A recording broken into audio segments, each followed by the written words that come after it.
तो hello everyone, welcome back to my YouTube channel medical intelligence. तो पिछले topic में हमने पढ़ा था foreign bodies in the ear. तो फॉरेन बॉडी जो इंटर हो जाती है ईयर के अंदर, उसके बारे में हमने डिस्कस किया था। तो अब आज का टॉपिक हमारा cerumen infection. Cerumen infection is an abnormal condition in which tightly packed cerumen blocked in the ear canal. तो ये सीरमन जो होती है एक एबनॉर्मल कंडीशन होती है। इसके अंदर क्या होता है कि जो एयर की जो कैनाल होती है उसको ब्लॉक्ड कर देता है। तो किस कारण से होती है इसके बारे में समझने वाले हैं। तो causes over production of air wax. तो ज़्यादा ही आपकी जो ये एयर में जो एयर वैक्स जो होता है जो है कि बहुत ही आपको चिकना चिकना या फिर ऐसा जो है कि देखने को मिलता है, वो बहुत ज़्यादा प्रोडक्शन के कारण हो सकता है। यानी कि आपकी जो सीरमेन ब्लॉक यानी कि जो एयर कैनाल जो होती है वो इसके कारण ब्लॉक हो सकती है।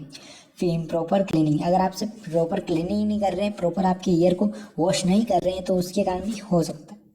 फिर क्या क्या सिम्टम्स हमें देखने को मिलते हैं क्लिनिकल मैनिफेस्टेशन। तो ear ache, tinnitus, itching, feeling of fullness in the ear, hearing loss. तो यहाँ पर जो ये वर्ड है इराची, इराची का मतलब होता है कि हमारा जो इनर ईयर और जो आउटर जो ईयर होता है उसके अंदर पेन होना। और सेकेंड है यहाँ पर टीनाइनेटस। टीनाइनेटस का मतलब क्या होता है कि रिंगिंग होना, हमारा जो ईयर होता है इसके अंदर रिंगिंग साउंड होना या फिर रिंगिंग जैसा हमें फील होना।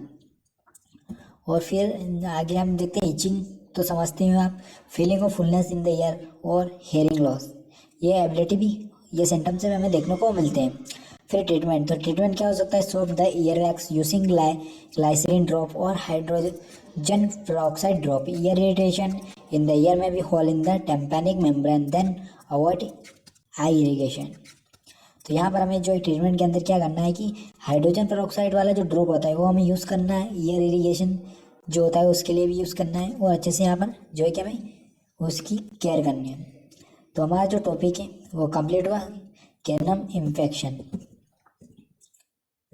अगला टॉपिक हमारा furunculosis, presence of the small boils known as a furuncle in the ear canal known as a furunculosis. तो यहाँ पर जो ये वर्ड है small boils known as furuncles. तो यहाँ पर क्या होता है कि हमारा जो ईयर होता है उसके अंदर क्या है कि इन्फेक्शन हो जाता है। इन्फेक्शन होने की वजह से क्या होता है, पस फॉर्मेशन भी हो सकता है।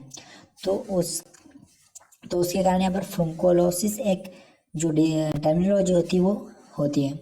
फिर कॉजेज, तो injury to the ear canal. तो इंजरी होने के कारण भी जो है कि कॉज हो सकता है। क्लिनिकल मैनिफेस्टेशन, इसके अंदर severe pain in the ear canal. तो सीवियर पेन हो सकता है, ईचिंग हो सकती है, इरिटेशन हो सकता है, abnormal discharge from the ear canal due to rupture of boils. तो यहाँ पर क्या है कि एबनॉर्मल डिस्चार्ज हो सकता है।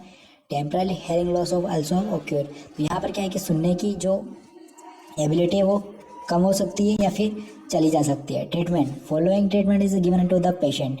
एनाल्जेसिक ड्रग जो कि पेन रिलीफ या पेन किलर होते हैं। एंटीबायोटिक थेरेपी जो कि इन्फेक्शन से प्रिवेंट होने के लिए जो है कि यूज़ की जाती है एंटीबायोटिक्स। हॉट कंप्रेस, तो हॉट कंप्रेशन यहाँ पर किया जा सकता है। फिर nursing management, assist the vital sign and general health status to the of the patient.